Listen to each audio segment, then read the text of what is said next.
What's up, everybody? It's Josh back here from Inside Wrestling Truth. Wanted to come on here and talk about a few things tonight. First, the Steelers won today. They are absolutely horrible this year. They need to rebuild fast. That's another video for another day because I talk about pro wrestling on my channel. I had a crazy weekend. Just nuts. It's an indie show. The show was absolutely awesome. It's got CCW in Evansville, Indiana. Packed house, couple hundred people. Familiar matches there, and you could probably see from the videos that I made before this. Had some extra fireworks happen while I was trying to do an interview. But yeah. And then today I watched the Steelers kick the Bills' ass. Man, Buffalo, I didn't know they were that horrible. Because, the Steelers suck this year, and for the Steelers just to manhandle Buffalo like that was just ridiculous. But anyway, this video was about, I'm going to be reviewing the first 10 Survivor Series. Now, if you remember, the first one we did was 87, and today we're going to do 1988. So this is the review of the Survivor Series 1988, and these are my thoughts and my opinions on it. It was in Ohio. I don't think it was in Cleveland, but it was in Ohio somewhere. The opening match, you have the Ultimate Warrior, Brutus the Barber Beefcake, Sam Houston, the Blue Blazer, who was on Hard, and Jim Brunzell versus Honky Tonk Man, Danny Davis, Greg the Hammer Valentine, the Outlaw Ron Bass, and Bad News Brown. Now, if you can recall, this match to me was probably the weakest one in 1988. It just wasn't a good match to me, Of course, this is where Bad News turns on his team, and Greg the Hammer Valentine, I mean, he basically saves the whole match.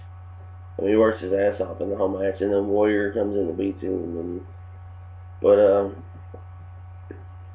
so match, but it had a lot of nobodies in it, you know what I'm saying? At the same time. Then the second match on the night, Jesus, oh Lord.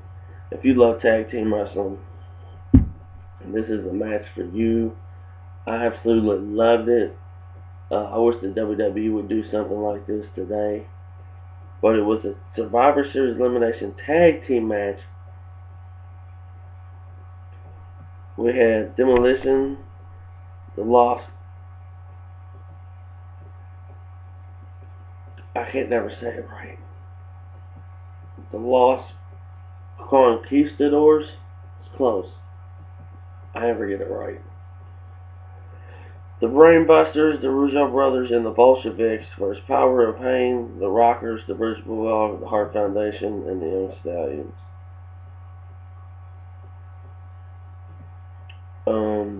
This match, really good match. I ain't gonna lie. The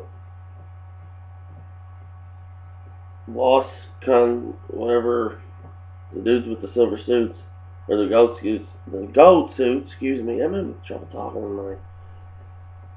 They go over, if you remember, I don't know, some of you guys might not remember, but this is the match where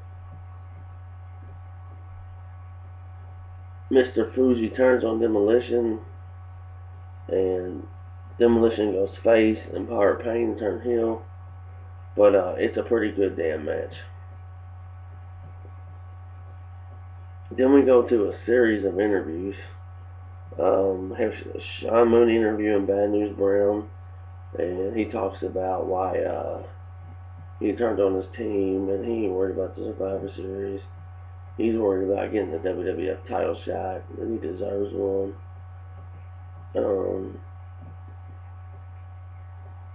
Then Mean Gene interviews the Powers of Pain and Mr. Fuji, and they talk about how Demolition didn't listen, and Powers of Pain won't listen, some crap like that. It's pretty funny. I mean, Warlord's on roids so bad, man. Just if you got Survivor Series '88, and you see the interview after this match, just look at Warlord's face. Dude's gone. Then we have Gene Okerlund interviews Andre the Giant's team for the match that's coming up next, and then Sean Mooney interviews the Mega Pirates team. Then we have our third traditional Survivor Series match, which was a pretty darn good match. Better than I thought. Jake the Snake, Hacksaw, Ken Patera, Tito Santana, and Scott Casey. I think Scott Casey was a jobber that they were trying to make into a star. I'm not real sure about that. If any of y'all guys know out there that are watching this video, let me know, please. And then their opponents were Andre the Giant, Dino Bravo, Harley Race, Mr. Perfect, and Rick Rude. Very good match. Everybody on Andre the Giant's team survives except Harley Race. But I mean, there's some good star power there, but you know, even guys like Dino Bravo and Hacksaw actually wrestled pretty good in this match, and it really did surprise me. And then we have Mean Gene. After that match, Mean Gene interviews the Big Boss Man, and Boss Man's talking a lot of smack about Hogan and what he's going to do to Hogan, and we kind of go from there to the main event. The main event is the Mega Powers, Hogan and Savage, Koko B. Ware, Hercules, and Hillbilly Jim versus the Big Boss Man, Akeem, the $1 Million Man, King After Coup, and the Red Rooster, Terry Taylor. This was by far my favorite match from Survivor Series '88.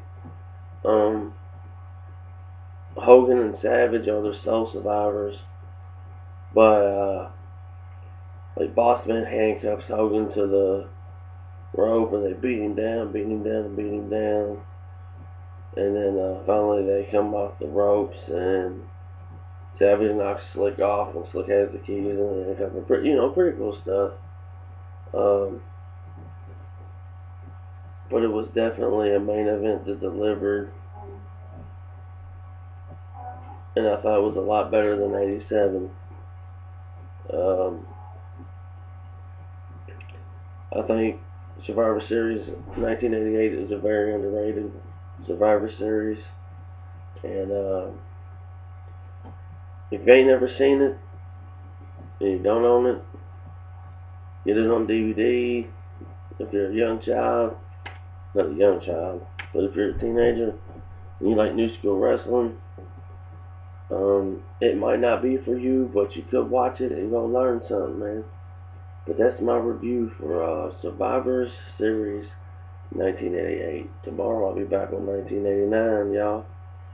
Like I always say, get your money and pay your bills. Peace.